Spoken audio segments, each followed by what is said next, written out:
Guys അപ്പോൾ അതെ 3 വർഷങ്ങൾക്ക് ശേഷം നമ്മുടെ വീട്ടിലെ വന്ന വീട്ടൊരു അവസ്ഥയാണ് നിങ്ങൾ ഈ കാണുന്നത്. കണ്ടില്ലേ, നമ്മുടെ വീടിൻ്റെ പറമ്പ് മൊത്തവും പുല്ല് കയറി കാട് കയറി കിടക്കാറാണല്ലേ, മൊത്തവും പുല്ലാണ് ഗൈസ്. ഇപ്പം ഞാനിവിടുന്ന് പോയ സമയത്ത് ഇവിടെ പുല്ലും കാര്യങ്ങളൊന്നും ഇല്ലായിരുന്നു.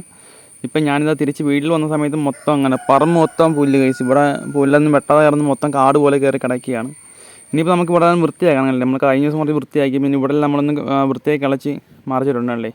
ഇതിപ്പോൾ എന്തിനാണെന്ന് നമ്മൾ ചീര നടാൻ വേണ്ടിയിട്ടാണ്. നമ്മളിത് കഴിഞ്ഞ ദിവസം ചീര നട്ട് കിളിപ്പിച്ചെടുത്തായിരുന്നു. അപ്പോൾ അത് നടാൻ വേണ്ടിയിട്ടാണ് വൃത്തിയാക്കിയത്. നല്ല ചീര മുളച്ച് നിൽപ്പുണ്ട്. അപ്പോൾ നമുക്ക് അടുത്ത ദിവസം നമുക്ക് ചീര എല്ലാം മാറ്റി നടണം. പിന്നെ അതുപോലെ ഇവിടെ എല്ലാം ബാക്കി വൃത്തിയാക്കണമല്ലോ. അപ്പോൾ ഇവിടെ നമ്മൾ കഴിഞ്ഞ ദിവസം കുറേ ചുള്ളിയും എല്ലാം കരിയിലൊക്കെ മാറ്റിയിട്ടായിരുന്നു. അപ്പോൾ അത് നമ്മൾ അവിടെ എല്ലാം വൃത്തിയാക്കിക്കൊണ്ടിരിക്കുകയാണല്ലേ.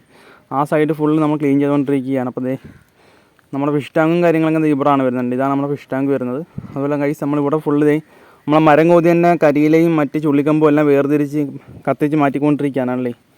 പറമ്പ് മൊത്തവും കരിയിലേക്കായിട്ട് അടയ്ക്കുകയാണല്ലേ. അപ്പോൾ ഇതെല്ലാം നമുക്ക് ക്ലീൻ ചെയ്തെടുക്കണം. നമുക്ക് ഓരോ ദിവസങ്ങളിലായിട്ട് ഫുള്ളായിട്ട് ക്ലീൻ ചെയ്തെടുക്കണം കണ്ടേ.